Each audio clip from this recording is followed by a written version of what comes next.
If you enjoy my videos, please consider becoming my patron on Patreon so that I can keep on making them. The link to my Patreon page is just below this video. Once on a lake called Llyn Tegid, there lived a woman called Cerridwen. She was the wife of Tegid Foel. They had 2 children, a very beautiful daughter and a very ugly son. The son was called Morfran, which means sea crow, but he was so hideously ugly that they came to call him a Vagdi, or utter darkness. Cerridwen thought that if Morfran could have the gift of wisdom and poetry, he might still be accepted in society. She studied in a great book of spells and magic, and set out to make a very complex potion in a huge cauldron. The herbs for this potion had to be gathered according to the movements of the stars and the planets, and at specific times of day and night and so on. The cauldron had to brew for an entire year, so she got an old blind man to constantly stoke the fire, and a young boy called Gwion Bach to stir the cauldron, because it must heat but never boil. All the while she gathered the herbs with the intention that when the potion was finished, just 3 drops of it would impart the necessary gifts. The rest would be poison to anyone who drank it. So the blind man, Morda, stoked the fire, and little Gwion stirred and stirred. Well, the year was nearly up, and the potion was about ready. Tired from her labors, Cerridwen fell asleep. In spite of Gwion's stirring, the potion boiled, and 3 drops flew out onto Gwion's hand. He instinctively put the fingers in his mouth, and everything changed in an instant. The cauldron split in 2. The rest of the liquid spilled into a stream, poisoning the water. In a flash, Gwion was filled with all knowledge and wisdom, and the first thing he knew was that Cerridwen would come after him.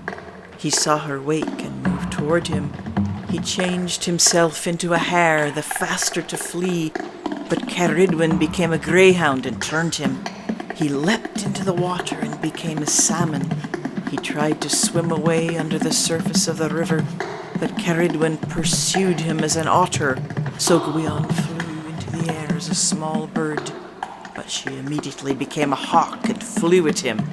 Then, from the air, he saw a pile of wheat lying on a threshing floor, so Gwion turned himself into a grain of wheat, indistinguishable from all the others.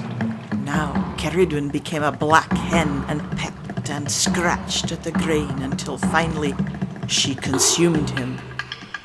Cerridwen found herself to be pregnant. In time she gave birth to a male child. She had planned to kill him, but she couldn't do it, and so she sewed him up in a leather bag and threw him into the water to take his chances. Some say he floated in that bag for 40 years. One day, at Calangaev, a nobleman's son called Elfin went to the salmon weir to collect the salmon that were found there each year in large numbers. However, this year he found no salmon, only a leather bag bobbing on the water. He got the bag to shore and cut it open. Inside was a babe. The brow of the child was shining and beautiful, and Elfin exclaimed, "What a radiant brow!" which is the meaning of the name Taliesin. The child immediately began declaiming wonderful poetry. The young Taliesin quickly grew in power and stature and began to help Elfin to get ahead in the world by using his wisdom and poetic wit. But that's a tale for another time. The story I've just shared with you is pretty well known, and since it's not very long, I thought I'd sketch in a bit of background about it, and about the great Welsh poet or bard, Taliesin. It seems likely that a great bard called Taliesin really did exist in the 6th century.